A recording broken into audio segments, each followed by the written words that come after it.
توپخانوں، rifle اور جہاز کی بنسبت اسے کیوں زندہ ہتھیار سمجھا جاتا ہے جو نہ صرف اپنے راستے اور ہدف کو تلاش کرتا ہے بلکہ وقت ضرورت خودکشی بھی کر لیتا ہے؟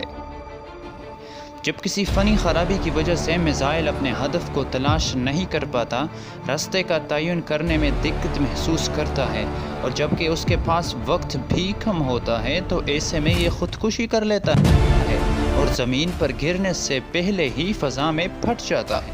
اس کے علاوہ میں آپ کو میزائلز کی اقسام بتانے والا ہوں۔ میزائل کی کئی قسمیں ہیں، ان میں ایک فضا سے فضا میں مار کرنے والے میزائل ہے جسے AAM کہتے ہیں، جو ایک جہاز سے دشمن کے جہاز کو گرانے کے لیے استعمال ہوتا ہے۔ یہ گائیڈڈ میزائل بھی کہلاتے ہیں اور راکٹ موٹر لگی ہوتی ہے جس میں ٹھوس ایندھن استعمال کیا جا سکتا ہے، لیکن اب فضا سے فضا میں مار کرنے والے ایسے میزائل بن چکے ہیں جن میں عام مائع ایندھن استعمال ہوتا ہے۔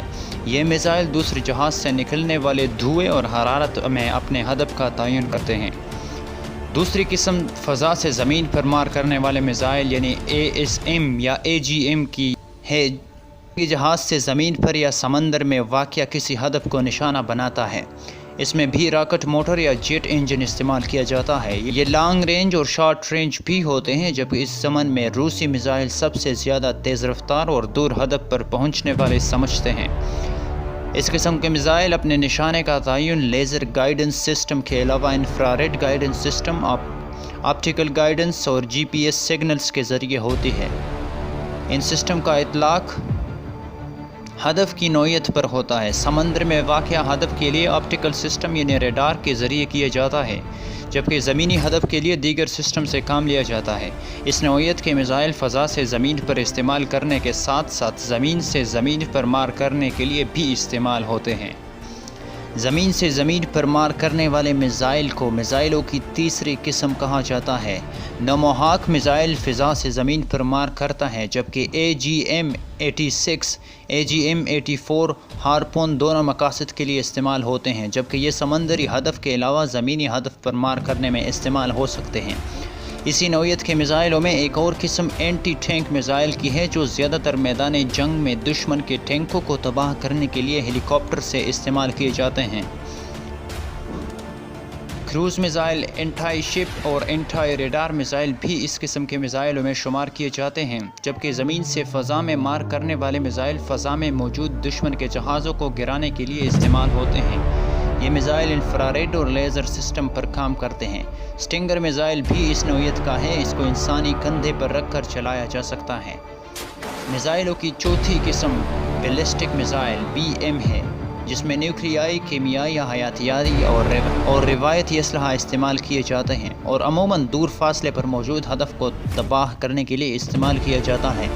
ان میں بین البراعظمی بیلسٹک میزائل یعنی ICBM بھی شامل ہے، جو ایک براعظم سے دوسرے براعظم تک مار کرتے ہیں۔ شمالی کوریا کا زیر بحث میزائل، جس کا تجربہ ابھی ہونے والا ہے، وہ بھی انٹر کنٹیننٹل میزائل میں شمار کیا جاتا ہے۔ پہلا بیلسٹک میزائل A4 تھا، جسے V2 راکٹ بھی کہا جاتا تھا، اور یہ 1930 اور 1940 کے درمیانی عرصے میں جرمنی نے بنانے شروع کیے تھے، جبکہ اس کا پہلا کامیاب حملہ 30 اکتوبر 1942، دوسرا کامیاب 6 ستمبر 1944 کو پیرس پر ہوا، اور مئی 1945 کو لندن پر بھی اس میزائل کے ذریعے حملے کیے گئے۔ دوسری جنگ عظیم میں 3000 کے قریب اس نوعیت کے میزائل ایک دوسرے کے خلاف استعمال کیے گئے۔ یہ میزائل 3 حصوں پر مشتمل ہوتا ہے۔ بیلسٹک میزائل فکسڈ اور موبائل پلیٹ فارموں سے لانچ کیے جا سکتے ہیں۔ ان کو زمین کے علاوہ ہوائی جہاز، بحری جہاز اور آبدوز سے بھی فائر کیا جا سکتا ہے۔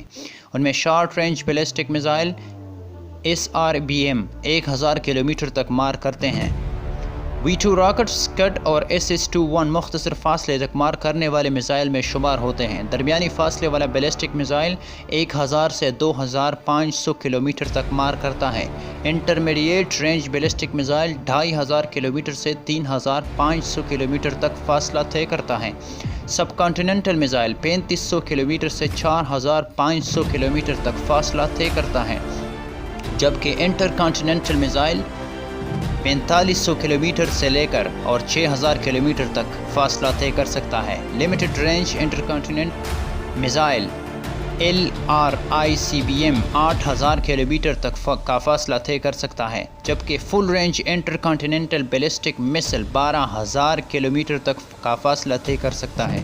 میزائلوں کی 5ویں قسم اینٹی بیلسٹک میزائل کی ہے، جو بیلسٹک میزائل کو تباہ کرنے کے لیے استعمال کیا جاتا ہے۔ ایسے دنیا میں بھی ابھی صرف 2 سسٹم موجود ہیں، ایک امریکہ کا سیف گارڈ سسٹم جو LIM-49A اسپارن اور اسپرنٹ میزائلوں پر انحصار کرتا ہے، اور دوسرا روس کا نظام A-35 سسٹم ہے۔ امریکی نظام سیف گارڈ کی نسبت روس کا A-35 نظام زیادہ مؤثر اور چالو حالت میں ہے۔ ان کے علاوہ دنیا میں دیگر نوعیت کے میزائل بھی موجود ہیں، جن میں Abdali Ghori 1، Ghori 2، Ghori 3، Ghaznavi, خطف 1، کندور، جیریکو، M5، M45، M51، نوڈونگ وغیرہ شامل ہے۔ پاکستان کا خطف 7 یا بابر میزائل زمین سے زمین اور زمین سے سمندر میں مار کرنے والے میزائلوں کی ایک قسم ہے، جو ہر طرح کے جوہری اور روایتی اسلحہ لے جانے کی صلاحیت رکھتا ہے، اور اس کے حد 500 کلومیٹر ہے۔ بابر میزائل کی نشاندہی کسی بھی ریڈار سسٹم یا دفاعی سسٹم پر نہیں ہو سکتی، اور اس میزائل کو زمین کے علاوہ جنگی کشتی، آبدوز اور ہوائی جہاز کے ذریعے بھی پھینکا جا سکتا ہے، اور یہ پاکستان کے سرکردہ سائنسدانوں اور انجینئروں کی کاوش کا نتیجہ ہے۔ پاکستان نے سب سے دور مار کرنے والے میزائل شاہین 2 کا بھی تجربہ کیا ہوا ہے، اور یہ میزائل جوہری اسلحہ لے جانے کی صلاحیت رکھتا ہے۔ شاہین 2 2000 کلومیٹر کے فاصلے پر ہدف کو نشانہ بنا سکتا ہے اور متعدد بحاراتی مقامات تک بآسانی پہنچنے کی صلاحیت رکھتا ہے۔ شاہین میزائل کو پاکستان میں سب سے اہم بیلسٹک میزائل سمجھا جاتا ہے، جبکہ غوری، خطف اور غزنوی میزائل بھی موجود ہے۔ یہ زمین سے فضا میں، زمین سے زمین اور فضا سے زمین پر مار کرنے والے میزائل ہیں۔ زمین سے فضا میں مار کرنے والے میزائلوں کی فہرست میں سب سے زیادہ خطرناک میزائل روسی ساختہ ایگلا نامی میزائل ہے، جو کچھ ہی عرصہ قبل ایک برطانوی سوداگر نے امریکہ میں بھی اسمگل کیا تھا۔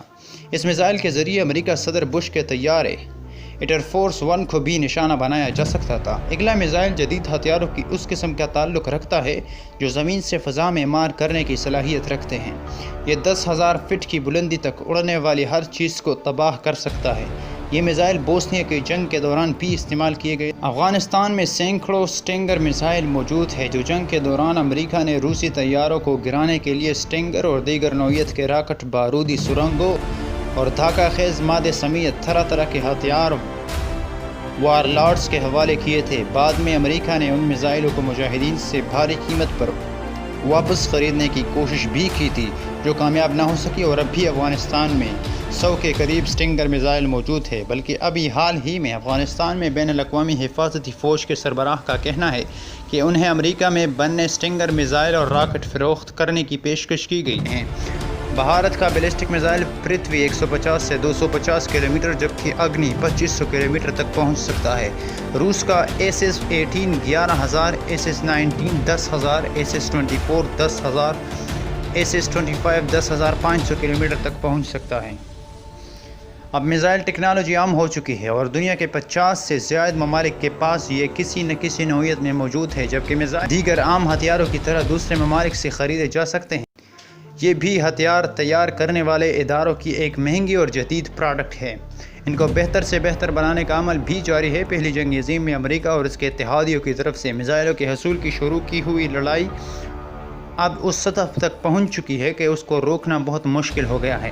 اگر امریکہ اور اس کے اتحادی اپنی میزائلوں کی تیاری ترک کر دیں اور برابری کی سطح پر بات چیت کے ذریعے ایک دوسرے کو سمجھیں، تو تب شاید دیگر ممالک بھی اس نوعیت کے اپنے ہتھیار بنانے چھوڑ دیں، کیونکہ دھمکی اور لڑائیوں سے یہ باتیں ختم نہیں ہو سکتی، بلکہ مزید شدت اختیار کرتی ہے۔ دوستو، اب تک کے لیے اتنا ہی۔ مزید اس طرح کی انفارمیٹیو ویڈیوز کے لیے ہمارے چینل دی انسائٹ کو سبسکرائب کریں اور ساتھ والی بیل آئیکن پر ضرور کلک کریں۔